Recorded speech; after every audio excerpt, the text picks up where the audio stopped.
नहमदुहु व नुसल्ली व नुसल्लिमु अला रसूलिहिल करीम अम्मा बाद। आज का उन्वान है शाबान की 15वीं रात।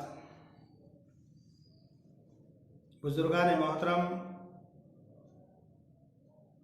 शाबान की 15वीं रात की फजीलत के सिलसिले में रसूल अकरम सल्लल्लाहु अलैहि वसल्लम और हजरात सहाबा से कोई सही हदीस साबित नहीं।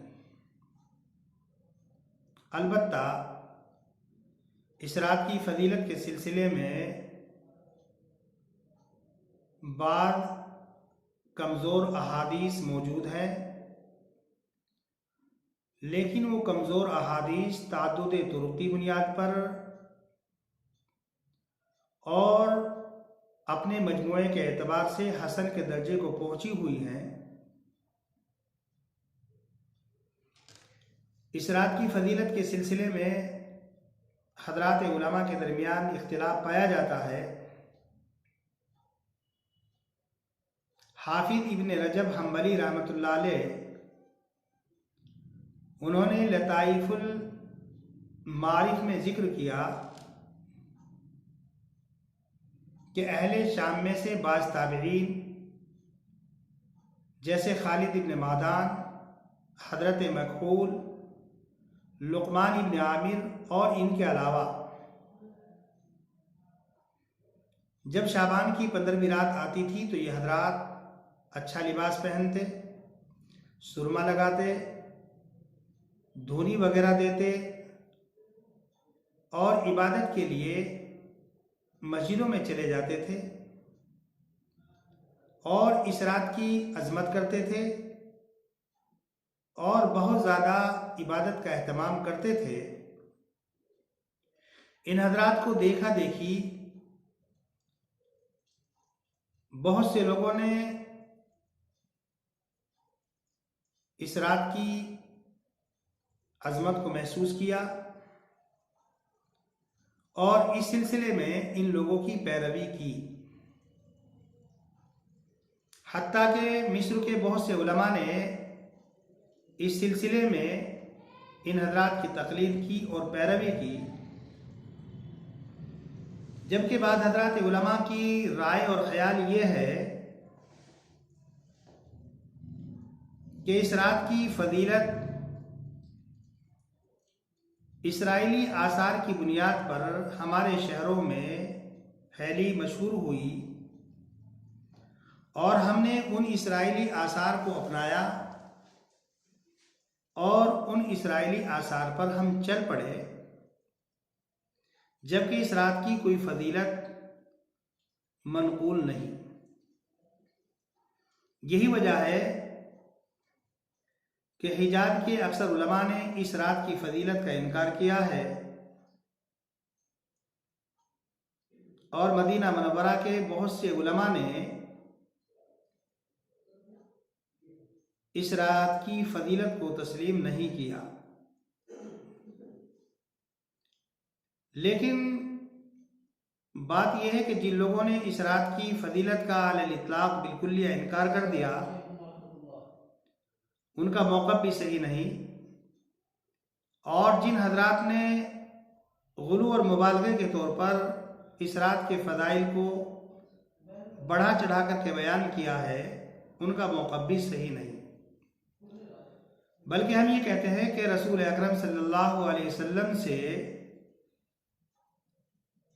इस रात के जो फ़ज़ाइल मनक़ूल हैं उन फ़ज़ाइल को तस्लीम किया जाए, अगरचे ये अहादीस मुबारका ज़ईफ़ सही, लेकिन फ़ज़ाइल के सिलसिले में ज़ईफ़ अहादीस पर भी अमल किया जाता है। हज़रत अबू सालबा अल-ख़शनी रज़ियल्लाहु ताला अन्हु से मरवी फरमाते हैं कि रसूल अकरम सल्लल्लाहु अलैहि वसल्लम ने इरशाद फरमाया कि जब शाबान की 15वीं रात आती है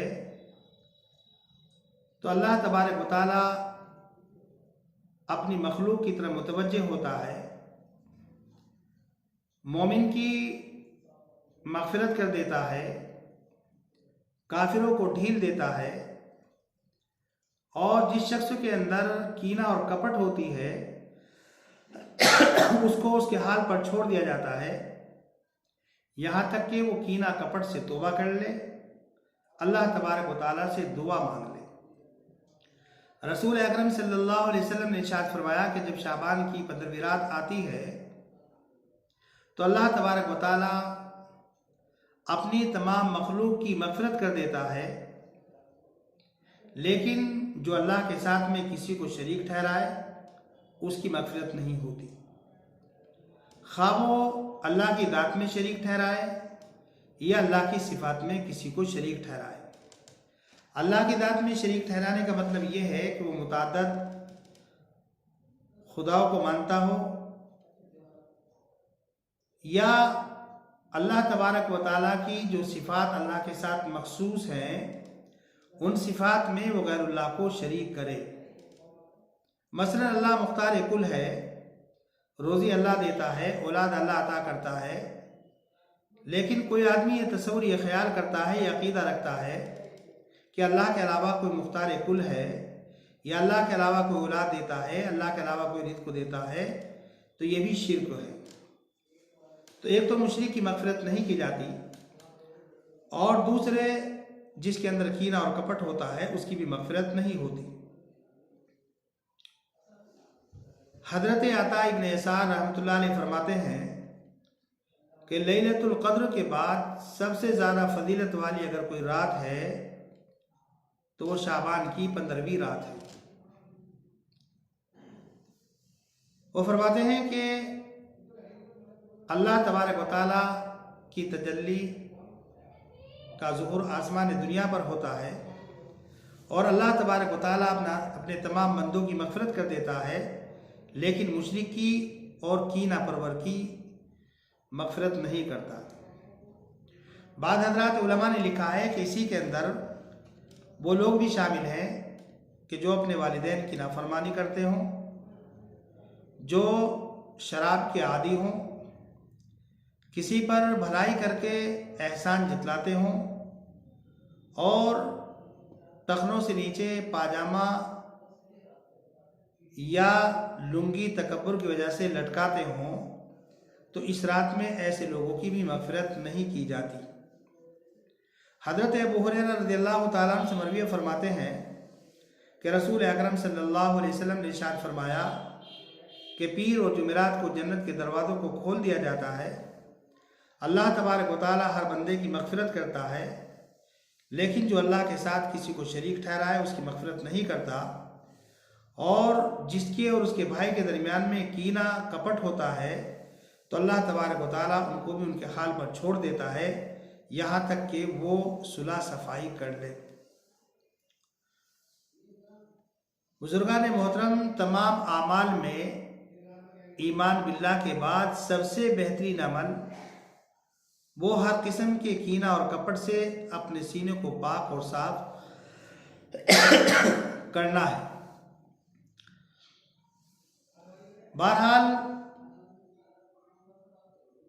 रसूल अकरम सल्लल्लाहु अलैहि वसल्लम की मुख्तलिफ रिवायात और हज़रात उलमा के अक़वाल, अफ़ाल और अमाल से ये बात मालूम होती है कि इस रात की फ़जीलत है। अल्लामा इब्न तैमिया रहमतुल्लाह अलैह खुद फरमाते हैं कि हमने अपने काबिरीन को देखा कि वो इस रात में इबादत का और रातों के मुकाबले में ज़्यादा एहतमाम करते थे, लेकिन इज्तिमाइयत के साथ इबादत नहीं करते थे। इमाम शाफी रहमतुल्लाह अलैह फरमाते हैं कि 5 रात वो हैं कि जिनके अंदर दुआ कबूल की जाती है। जुमे की रात, ईदैन की रातें, रजब की पहली रात और शाबान की 15वीं रात। इसलिए हमें चाहिए कि हम इस रात में दुआओं का एहतमाम करें, अल्लाह की इताअत और इबादत में ज़्यादा से ज़्यादा मसरूफ़ रहें, इस्तिग़फ़ार करें, कुरान करीम की तिलावत करें। लेकिन ये सारे अमाल इनफिरादी तौर पर अपने घरों में करें। मस्जिदों में इकट्ठा होकर या भीड़ और तंत्र के साथ इस्तिग़फ़ार करना, इबादत करना, ये किसी हदीस से साबित नहीं। न हमारे हजरात उलमा के अक़वाल और अफ़ाल से ये तरीक़ेकार साबित है। दूसरी बात ये ध्यान में रहे कि इस रात में कोई मखसूस इबादत नहीं, मखसूस नमाज नहीं। जो इबादत करना चाहे कर ले। आप इस्तग़फ़ार करना चाहते हैं इस्तग़फ़ार कर लीजिए, कुरान की तिलावत करना चाहते हैं कुरान की तिलावत कर लीजिए, तस्बीह पढ़ना चाहते हैं तस्बीह पढ़ लीजिए। कोई मखसूस इबादत इस रात के अंदर नहीं है। एक मसला आता है कब्रिस्तान जाने का। इस सिलसिले में पहले आप हज़रात एक रिवायत सुन लीजिए। हज़रत आयशा सिद्दीक़ा रज़ियल्लाहु ताला अन्हा फरमाती हैं कि मेरी आँख खुली तो रसूल अकरम सल्लल्लाहु अलैहि वसल्लम मेरे हुजरे मुबारका में मौजूद नहीं थे। मैंने देखा तो मैंने आपको जन्नतुल बकी के अंदर पाया। अल्लाह के रसूल सल्लल्लाहु अलैहि वसल्लम ने फरमाया, आयशा क्या अल्लाह और अल्लाह का रसूल तुम पर जुल्म करेगा? आयशा ने कहा नहीं, लेकिन अल्लाह के पैगंबर मेरा ख्याल ये हुआ कि शायद आप किसी दूसरी ज़ौजे मोहतरमा के हुजरे में तशरीफ़ ले गए। फिर रसूल अकरम सल्लल्लाहु अलैहि वसल्लम ने इरशाद फरमाया कि आज की जो रात है, इस रात में अल्लाह तबारक व तआला कबीले बनु कल्ब की बकरियों के बालों से ज़्यादा लोगों की मग़फ़िरत करता है।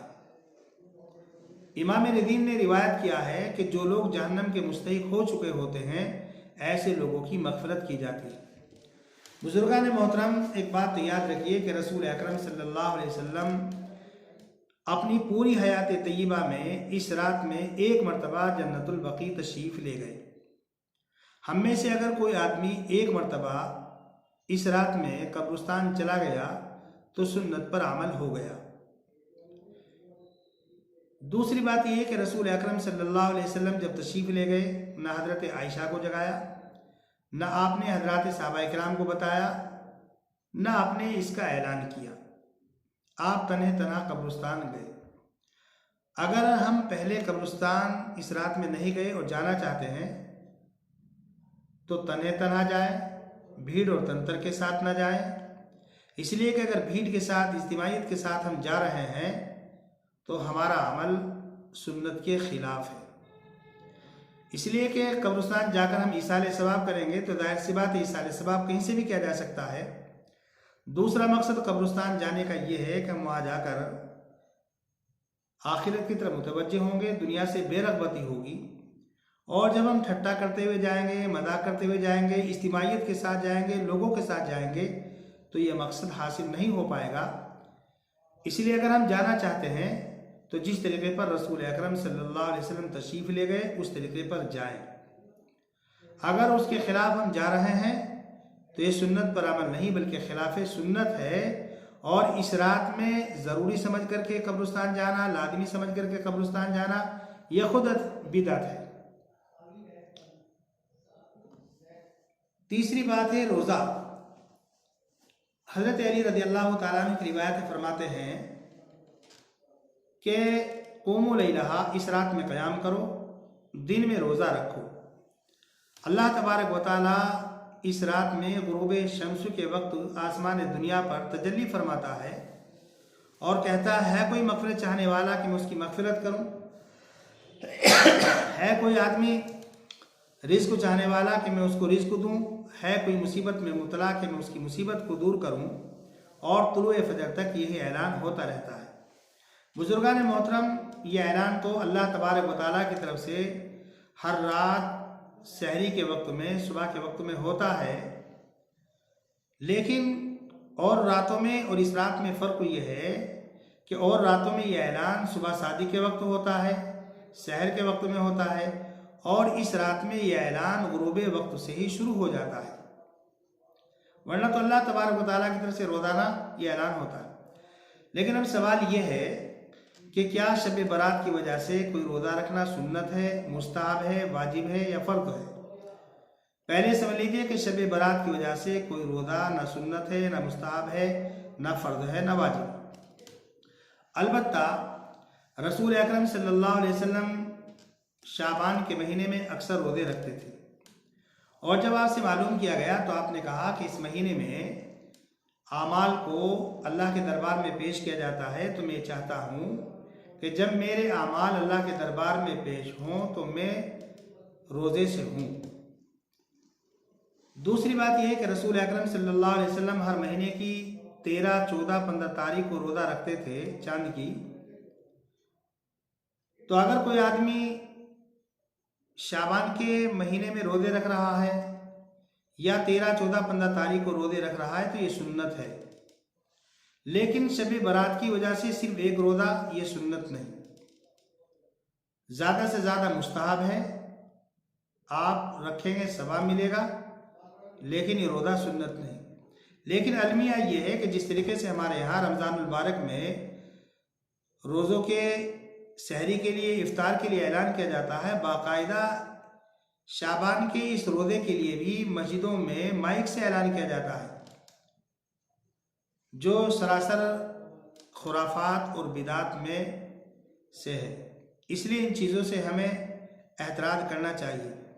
हज़रत आयशा रज़ियल्लाहु ताला अन्हा फरमाती हैं कि निस्वानियत की वजह से जो मेरे रोज़े छूट जाते थे तो मैं शाबान के महीने में रोज़े रखती थी, इसलिए कि रसूल अकरम सल्लल्लाहु अलैहि वसल्लम भी रोज़े रखते थे, तो मेरे लिए शाबान के महीने में रोज़ा रखना आसान और सहल हो जाता था। लेकिन एक बात याद रखें कि आधे शाबान के बाद रोज़ा रखना हज़रात उलमा ने मकरूह करार दिया है, इसलिए कि अगर आप शाबान के आखिरी महीने में निस्फ शाबान के बाद रोज़े रखेंगे तो आपके अंदर ज़ौक़ पैदा हो जाएगा, कमज़ोरी पैदा हो जाएगी और रमज़ान का इस्तकबाल आप निशात और चुस्ती के साथ नहीं कर सकेंगे। जबकि रसूल अकरम सल्लल्लाहु अलैहि वसल्लम ने निस्फ शाबान के बाद रोज़ा रखने को मकरूह करार दिया ताकि रमज़ान के रोज़ों का, रमज़ान के महीने का निशात और चुस्ती के साथ आप इस्तकबाल कर सकें। हाँ, किसी की कोई मखसूस दिन रोज़ा रखने की आदत है या कोई मखसूस रोज़ा रखने की आदत है और वो मखसूस दिन या मखसूस रोज़ा निस्फ शाबान के बाद ही पड़ रहा है, तो वो रोज़ा रखा जा सकता है। बुजुर्गान मोहतरम, इन तमाम रिवायात को सामने रखकर सबसे पहले हमें ये मालूम कर लेना चाहिए कि रसूल अकरम सल्लल्लाहु अलैहि वसल्लम का तरीक़ेकार क्या था। अगर हम उस तरीक़ेकार के मुताबिक अमल करेंगे तो हमारे लिए सवाब भी होगा, हमारे लिए फ़ायदा भी होगा। और अगर रसूल अकरम सल्लल्लाहु अलैहि वसल्लम के तरीक़े के ख़िलाफ़ हम अमल करेंगे तो ना कोई सवाब मिलेगा, ना कोई फ़ायदा होगा। तो एक तो हम इबादत करें, घरों में करें, मस्जिद में या इज्तिमाइयत के साथ ना करें। कोई इबादत मखसूस नहीं, जो इबादत आप करना चाहें कर सकते हैं। शब बारात की वजह से कोई रोज़ा नहीं। अगर आप शाबान के महीने में रोज़े रख रहे हैं, अल्लाह के पैगंबर रखते थे, सुन्नत हो जाएगा। या अल्लाह के पैगंबर हर महीने की 13, 14, 15 तारीख को रोज़ा रखते थे, आप रख रहे हैं, सुन्नत हो जाएगा। लेकिन शब बारात की वजह से कोई रोज़ा सुन्नत नहीं। अगर आपने रखा नफली रोज़ा है, नफली रोज़े का आपको सवाब मिलेगा। कब्रिस्तान अगर आप पहले जा चुके हैं तो आपको जाने की ज़रूरत नहीं इस रात में, और अगर नहीं गए हैं तो जिस तरीके से रसूल अकरम सल्लल्लाहु अलैहि वसल्लम तशरीफ़ ले गए उस तरीके पर आप जाएंगे तो आपको फ़ायदा होगा, सवाब होगा। और अगर उसके ख़िलाफ़ आप तरीक़ा अपनाएंगे तो ना आपको सवाब मिलेगा, ना आपको कोई फ़ायदा होगा। हज़रत आयशा सिद्दीक़ा रज़ियल्लाहु ताला अन्हा की एक रिवायत इस सिलसिले में और मौजूद है। वो फरमाती हैं कि रसूल अकरम सल्लल्लाहु अलैहि वसल्लम ने इस रात में क़याम फरमाया। आपने क़याम भी तवील फरमाया, सजदा भी आपने तवील किया, और मुझे ये गुमान हुआ कि शायद आपकी रूह कब्ज़ हो गई। चूँकि आपने सजदा इतना तवील किया तो मैंने आपके अंगूठे को हरकत दी तो मुझे महसूस हुआ कि नहीं, आपकी रूह कब्ज़ नहीं हुई। जब रसूल अकरम सल्लल्लाहु अलैहि वसल्लम नमाज से फारिग हो गए तो आपने फरमाया, आयशा हुमैरा, क्या तुम्हारा ख्याल और गुमान ये है कि अल्लाह का नबी तुम्हारा हक़ अदा नहीं करेगा या अल्लाह के नबी ने तुम्हारा हक़ अदा नहीं किया? तो हज़रत आयशा सिद्दीक़ा रज़ियल्लाहु ताला अन्हा ने फरमाया कि अल्लाह के पैगंबर, मेरा ये तसव्वुर, ये ख्याल नहीं था, बल्कि मेरा तसव्वुर और ख़याल ये था कि आपने चूँकि इतना तवील सजदा किया है तो मुझे ये गुमान होने लगा कि कहीं आपकी रूह मुबारक कब्ज़ तो नहीं हो गई। फिर रसूल अकरम सल्लल्लाहु अलैहि वसल्लम शाह फरमाए, आयशा तुम जानती हो आज कौन सी रात है? मैंने कहा, अल्लाह उसका रसूल जानता है। तो रसूल अकरम सल्लल्लाहु अलैहि वसल्लम ने इरशाद फरमाया कि आज शाबान की 15वीं रात है और इस रात में अल्लाह तबारक व तआला आसमान दुनिया पर तुलू फरमाता है और जो अल्लाह तबारक व तआला से इस्तिग़फ़ार चाहता है, गुनाहों की बख्शिश चाहता है, अल्लाह तबारक व तआला उसके गुनाहों को माफ़ करता है। जो अल्लाह तबारक व तआला से रहम चाहता है, अल्लाह तबारक व तआला उस पर रहम करता है। और जिस आदमी के दिल के अंदर कीना अदावत होती है, अल्लाह तबारक व तआला उसको मौखर कर देता है, उसको छोड़ देता है। हज़रत अबू मूसा अशरी रज़ियल्लाहु ताला अन्हु से भी एक रिवायत है कि अल्लाह तबारक व तआला इस रात में आसमान दुनिया पर तजल्ली फरमाता है और अपने तमाम मखलूक की मग़फ़िरत कर देता है, अलावा मुशरिक के और जो कीना रखने वाला है। और एक रिवायत में है कि ख़ुदकुशी करने वाला, उसकी भी इस रात के अंदर मग़फ़िरत नहीं होती। हज़रत आयशा सिद्दीक़ा रज़ियल्लाहु ताला अन्हा की एक रिवायत है, वो फरमाते हैं कि रसूल अकरम सल्लल्लाहु अलैहि वसल्लम ने इरशाद फरमाया कि ये जो रात है शाबान की 15वीं रात, इस रात में जो लोग पैदा होने वाले होते हैं वो लिख दिए जाते हैं, जो लोग मरने वाले होते हैं वो लिख दिए जाते हैं। और इस महीने में, इस महीने की इस रात में बंदों के आमाल को अल्लाह के दरबार में पेश किया जाता है और किस आदमी को कितना रिस्क मिलना है वो तय कर दिया जाता है, वो लिख दिया जाता है। लेकिन जैसा कि आप हज़रात की बात पहले से बताई जा चुकी है कि इस रात के फ़ज़ाइल के सिलसिले में जितनी भी रिवायात हैं वो सब रिवायात ज़ईफ़ और कमज़ोर हैं और इस रात की फ़जीलत किसी सही हदीस से साबित नहीं। लेकिन बहरहाल फ़ज़ाइल के सिलसिले में ज़ईफ़ रिवायात पर भी अमल किया जाता है। बुज़ुर्गान मोहतरम, हम सबको चाहिए कि ये मुबारक रात है, हम इस मुबारक रात में ताअत करें, इबादत करें, अल्लाह की तरफ मुतवज्जे हों, गुनाहों से, मासियतों से अपने आप को बचाएं, अल्लाह तबारक व तआला के सामने रोएं, गिड़गिड़ाएं। हो सकता है कि ये हमारे लिए आखिरी रात हो और इस रात के बाद हमें ये रात मैसर और नसीब ना हो। बुज़ुर्गान मोहतरम, लेकिन एक बात आप हज़रात याद रखें कि हज़रात उलमा ने फरमाया कि अल्लाह के ईमान के बाद सबसे बेहतरीन अमल वो अपने सीने को कदूरतों से, कीना और बुग़्ज़ से साफ़ करना है। इसलिए कि अगर कोई आदमी इबादत भी कर रहा है लेकिन उसके दिल में कीना है, बुग़्ज़ है, अदावत है, तो ऐसे शख्स की कोई इबादत अल्लाह के यहाँ काबिल कबूल नहीं होती। अल्लाह तबारक व तआला से दुआ है कि अल्लाह तबारक व तआला मुझे भी इन अमाल पर अमल करने की तौफीक मरहमत फरमाए और आप हज़रात को भी अमल करने की तौफीक मरहमत फरमाए। व आखिर दावाना अनिल हम्दुलिल्लाहि रब्बिल आलमीन।